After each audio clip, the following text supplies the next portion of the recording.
All right, let's dive into the first panel. I'd like to introduce my first guest. Her name is Jenna Lennikens, and she has over the last 2 decades of both US and international experience in experiential events. She is a founding partner of TBX, which was founded in the throes of COVID in early 2020, completing over 80 virtual and hybrid events, and with many more slated for Q4 and beyond. She also has a background in journalism and live television production. She'll be joining us shortly. My next guest is Liz Green. Now, she has a unique perspective on value-centered participant engagement. And as a fellow professional speaker and MC, she was an early adopter of the MC of the hybrid model.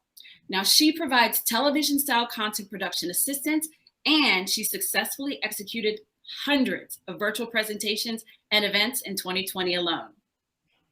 And my final guest, Liz King Caruso, is an event strategist, consultant, and speaker. As CEO of Liz King Events and Texi Talk, she has helped countless thought leaders grow their audience and sell their products through in-person, virtual, and hybrid events. Welcome, ladies, and thank you so much for joining me today. Thank you. So pleasure to be here. So, hybrid is here. I don't know that the event industry has ever seen an acceleration of change at this rate. But before we get into the juicy topic of hybrid, I would like to ask our panel to tell our attendees what hybrid is and isn't. Liz, would you like to take that? Sure. I mean, I think there are definitions, right? I heard someone at our conference last week say, why are we trying to reinvent everything? There are definitions for these things. But to your point, things have changed dramatically in the last 18 months, especially. And so I think we still are in a phase where we can define for ourselves and for our organizations what that looks like and what that means. So, hybrid, I think, the classic model, an in-person event and a virtual event happening simultaneously with lots of touch points for their audience. But I think brands are getting really smart and thinking about hybrid event strategies over time.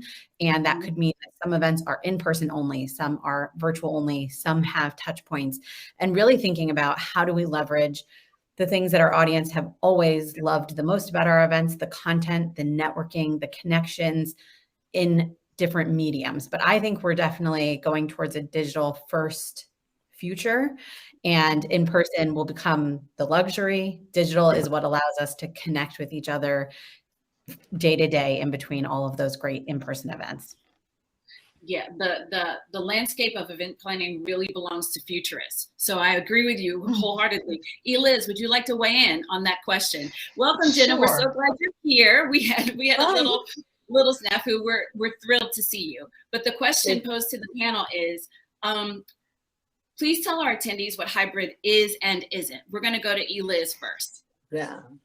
I'm going to ask permission to answer what hybrid shouldn't be. Yes. Because I think, especially my meeting professional colleagues are being burdened with the idea that we can in some way replicate fully what happens at an in-person event in the virtual context. We can't, and we shouldn't try because it's just not possible. What we can do and what is really truly hybrid is to think very carefully about why your in-person attendees are there face-to-face and what is unique and special about that event, and why your virtual attendees are there and what their motivations and needs and what's special about that interaction, and where's the conflict? What are the things that can sort of blend those two together and have those touch points, as Liz was saying, in between intentionally, and not drive ourselves crazy trying to simultaneously run 2 events, which, oh my gosh. So to your point, we should not do. I agree wholeheartedly. So to your point, I believe that there's this belief out there that the virtual attendees aren't as invested as the in-person attendees are. And I think that's very faulty thinking, but I would love to know what Jenna thinks about what hybrid is and isn't. Thank you so much for having me. You know, even those of us that are all experts in this, there's always some kind of thing, technical issue. So I apologize for my tardiness. I'm very happy to be here. Yeah, you know, it's a really interesting place to be, and it's a time of incredible disruption, but it's disruption in the most positive way, because we all have the ability now to take back what has been sort of the blueprint over the years of what events are and what we do, and reimagine them, right? And so when we talk about hybrid, it's important to reimagine what that looks like, because hybrid has been going on for a long time before even you know, COVID, right? We streamed and did things like that. But the important piece to remember is that we have to humanize the experience on both sides, meaning in person and when people are coming in virtually. And I think that giving people the understanding of the why they're there virtually is just as important as why they're there in person. And and what a hybrid truly is giving each attendee, I like to call them participants, because when people are participants, they're engaged, right? So when give each participant the ability to have an authentic experience, not the same as my colleagues have said, but also to allow people in person to have a different experience than people attending virtually. Both have meaningful experiences. So we can offer, you know, curated conversations with thought makers virtually while something else is happening, something else is going on in person. And we really have to be thoughtful and intentional in how we're planning this to allow for the participants to have this authentic experience. I really love how you frame that, Jenna, because words have so much power that you said not attendees, but participants. So that's really powerful, engaging language. So we're going to switch to that. I'm downloading that into the hard drive over here. I have heard hybrid planning strategy described as think virtual first, right? Create a truly engaging virtual event and then wrap your in-person event around it. Is there anyone who agrees or disagrees with that? I don't think that you can plan one and the other. I think you have to look at it holistically, because it truly is a holistic experience, right? You have to be thinking when you sit down to ideate, to, you know, essentially crowdsource your leadership and your teams, to talk about, again, going back, why you're doing this, what the goals are, and how to achieve the goals, because the overarching goal is going to drive the direction of the planning. So I think it's a more holistic approach than a think of the virtual, think of the in-person, or think of the hybrid. I think you have to really look and evaluate all of the specifics as one, while meeting all the needs of a virtual.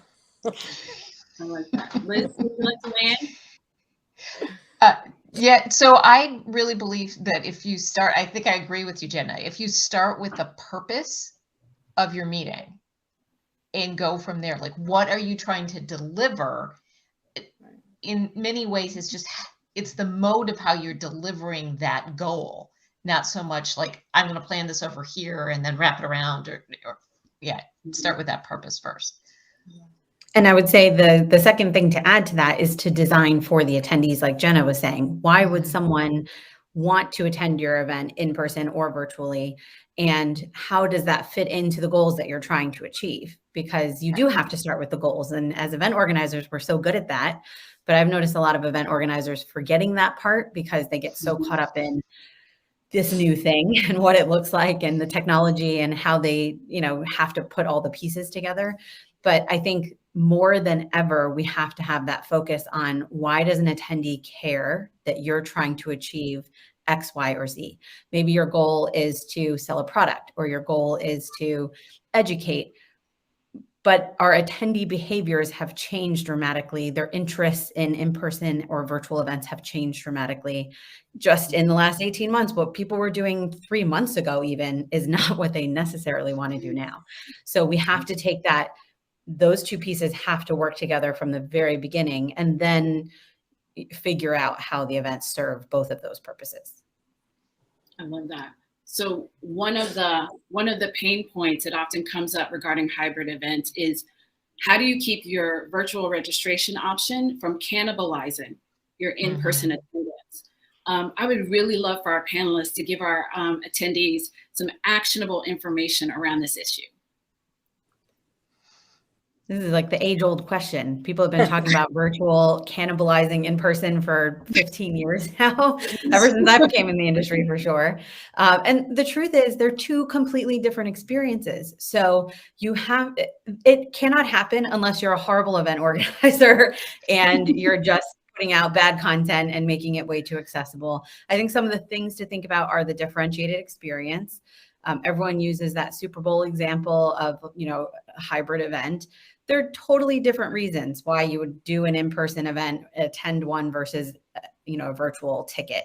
I hear people talk all the time about, I would love to see X in-person event, offer a virtual option, but they know that that's going to be very different. And, think of a concert, right? If you offer that virtually, are people actually going to stop going to the in-person? No, because there are just certain pieces you cannot replicate.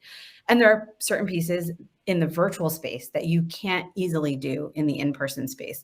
So I think thinking about the differentiation of the experience on both sides, and how you position that comes down to your marketing. The language that you use is super important.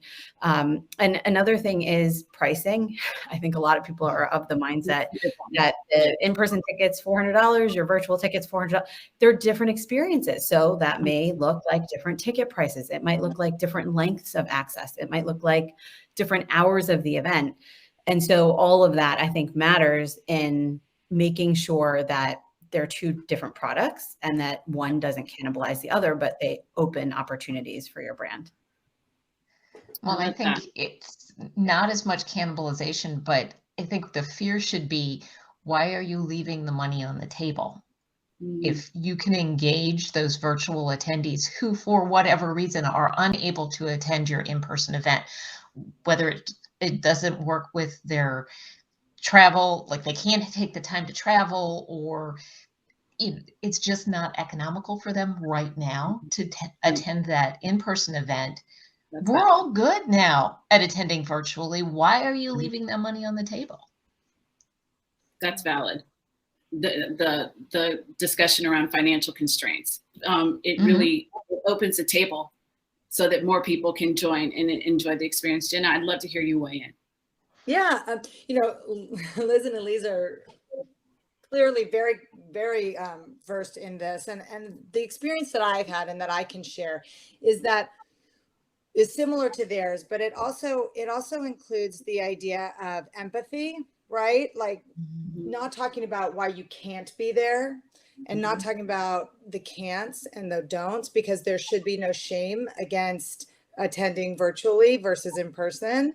It should be well within the norm now that the person who's going to be joining the program, whatever it is, whether it's a retreat, a conference, or whatever, is doing so because they want that, they enjoy that, whatever the reason is. There should be no shame or stigma associated with it, right? So with that as my sort of overarching approach, is that let's see what kind of program we can give while still, as an organization, as a brand, as an association, whoever you are maximizing the dollars that you can earn, which we have learned over the last 18 months, that there's exponential amounts of money to be made in the virtual, right?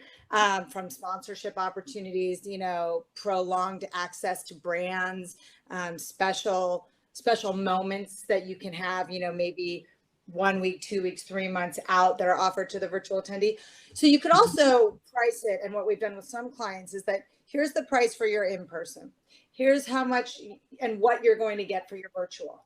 Now, let's say your in-person wants to have the virtual also, right? So you have the in-person ticket purchased, but then the person says, but I see you have this event a week later with this curated conversation with this thought leader, and I really want to participate in that. So you can add tiers on and different, just like we do if you want to go to the gala, but you don't want to go to this, there's a definite model. There's definitely money to be made, but I also really believe that us as leaders have to set the bar that that coming virtually or coming live are both meaningful experiences that will speak to the brand, the corporate, and the association's needs. I love that. The big Can I- takeaway from me, yes, please. Can I just jump in? Because I wanted to add something to that empathy piece, is that when you truly have a hybrid event, Mhm. it is a more inclusive event, especially for somebody who has physical disabilities or a sensory disability, so that they can choose. If you have both the in-person and virtual available, they can choose which sessions they're going to be physically present for, and maybe be in their hotel room for the rest of it watching it virtually, because that allows them to partake in that event. Just had an event last Friday where people were flipping between virtual and in person. It was a medical conference. Some of them were at the hospital in the morning, came in person in the afternoon, or flipped. It just offers so many more opportunities to allow people to participate in the way that works for them. I like that. So I wanted to let our attendees know that our panelists will be taking questions. So feel free to throw those questions into the chat, and we'll try to squeeze them in before we head out the door. Hybrid really lends itself to the event planner that excels at bespoke events. One of the main questions on every client's mind is the overall cost of hybrid. You can't get away from it, because hybrid events combine virtual and live event features, which also means, or can mean, combined costs for both. Mm-hmm. So what do you say are some of the ways that event planners can overcome the objections and articulate the ROI of hybrid to their clients? I can just sort of jump in here, because it is important that people know, and I noticed there's a question there, it's hard to get people in, sort of committed. It is more expensive. It just is. There are going to be costs associated with it. However, some things to look out for that can help mitigate those costs are looking for hotels, venues, and conference centers that embrace the meetings of tomorrow, that are providing infrastructure to allow planners like us the flexibility to have studio experiences, to have conference and meeting options that have live streaming, that have live event integration. There's a lot of venues out there, whether, like I said, whether it's hotels or conference centers or whatever, that are really on board. So I think the objections are new because people fear what they don't know. And so it's going to be hard for clients to say, yes, I'm on board, but they have absolutely no idea what that means. And they shouldn't, because you don't know what you don't know. So it's our jobs as educators, as leaders, as planners to guide them in the direction that, yes, it may cost more, but let's look to our partners who are also investing in this and find the right place that will give you the tools to allow us as the planners to support you, support the venue, and the overall experience. So I think hopefully that answered. Very much so, very much so. I have a question for Liz that the rest of the panelists can weigh in on, but true or false? It's not all about the platform. Why or why not? True. Of course, it's not all about the platform. Just like an event, it's not all about the venue. It is important, and planners are overwhelmed by looking at the options, but it is our responsibility. Just like we would do proper site visits and do a ton of research on venues, you have to do it on the platform. But platforms are evolving all the time. There are constantly things that your attendees need that platform may not have yet, or just launched that's really not even that great. So knowing the platforms is very important. They obviously play a big role, just like I wouldn't tell you to go into any venue and throw your event, but it is our job to design around that as much as we can as well. There are limitations of every platform I've seen out there, and what one does well, another one does mediocre. And it's really about finding the best alignment for your event needs and goals, and then working around the rest of that. So it's not everything, but let's be real, it's a big piece of it. It is. And Eliz, as an MC host speaker, I know you can weigh in on this as well. I'm sure you have plenty to share with our attendees. It really, as Liz says, every platform has its own personality. And it's really the MC's job, as you know, Wendy, is to figure out all the quirks and use it to the best of your ability to really engage with those participants. Yeah, they're all, yes. And, you know, we've learned over time too, I'm sure you agree with me, Wendy, that we start asking different kinds of questions now. Yes. How long is the delay between when something comes out of my mouth and when people can respond to it on chat? If that is 15 seconds, I am going to have to fill that time for a while until, oh yeah, there's my, you know, like you just have to know that that's the thing, which is why I think it's really important if you're going to do a hybrid event that you work with a professional MC or a professional MC team if you're really going to do that dual audience type experience, because a professional MC will take so much pressure off of you as the event professional. My goal is always, if my event professional had a sandwich and some sleep during that event, we are good to go. And also, like, this might be controversial. Not everyone in the C-suite knows how to captivate and connect on camera. They might be prolific speakers live and in person, but as someone who typically is on camera alongside the CEO and the C-suite, I have seen these titans of industry like low-key quaking in their boots over this little thing right here that just captures everything right. And so, yeah, to your point, yes. Unpopular opinion, but I come from the world of broadcasting. I would love to see hybrid move closer to the format of broadcast news. So in broadcast news, you have a control room and a newscast director in there. In studio, you have a floor manager, and then you have the front-facing talent. All of the communication is filtered through the floor manager. I cannot tell you how many times as an MC I've had breakthrough chatter and traffic in my IFB in the middle of a show where I'm talking or asking a question. There's so much production value to be gained from transmuting, because we're getting rid of pivot. We've worn that word out. Transmuting, that and amazing.